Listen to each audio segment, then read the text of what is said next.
Pagkamatay ni former Undersecretary Catalina Cabral ay isang napakalaking tanong. At ngayon lang ako nakakita ng isang pamilya o kaanak na parang ayaw nila na malaman kung ano ang naging dahilan ng pagkasawi nito. Pakinggan natin ang isang interview sa asawa mismo ni former Undersecretary Catalina Cabral.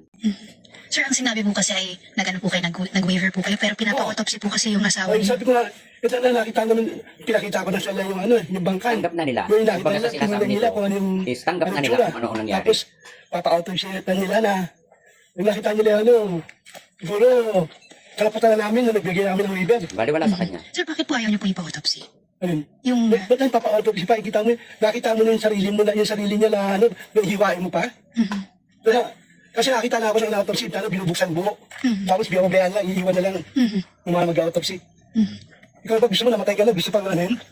Gusto mo makita pa na naghirap na yung tao tapos iiwain mo pa? Para lang ano yung dahilan na wala naman silang nakita na public. May kasingan pa kayo sa government, sir?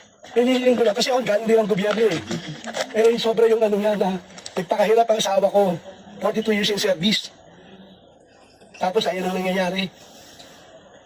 Gusto ko yung nagbigay ng reaction, sir, sa attention na binibigay ng... Ayun, kasi ang galing ko din sa trabaho eh. Hindi na galing din sa gobyerno eh. Kaya nga lumabas ako sa gobyerno eh.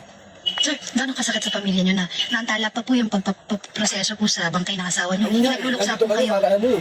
Tapos ang dami pa nilang requirements. So, ganun ba yung nagdudusa na kami tapos ito maramdaman mo pahirapan ka pa? Pero sir, nakikilala niyo po yung mukha ng asawa niyo? Oo, kilala na anak ko, kaya bigyan kami ng waiver. Ano pa decision lang ko? So, Para patunayan, gano'ng katagal kami nagsama ng asawa ko?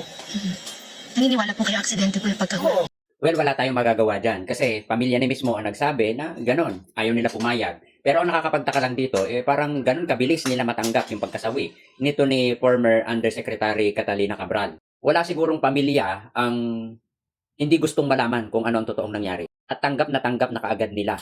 Kung tutuusin, hindi na punto dito yung i-autopsy. Ang punto na lang dito, malaman kung ano ang totoong dahilan. At ang malaking tanong dito, bakit ayaw mo kung wala kang itinatago? O kung wala kang pinagtatakpan? Yan ang malaking tanong. Bakit? At kinonsider na kaagad na ito ay aksidente talaga. Ang aksidente ay hindi sinasadya at bigla ang pangyayari. Pero itong pangyayaring ito ay isang malaking tanong.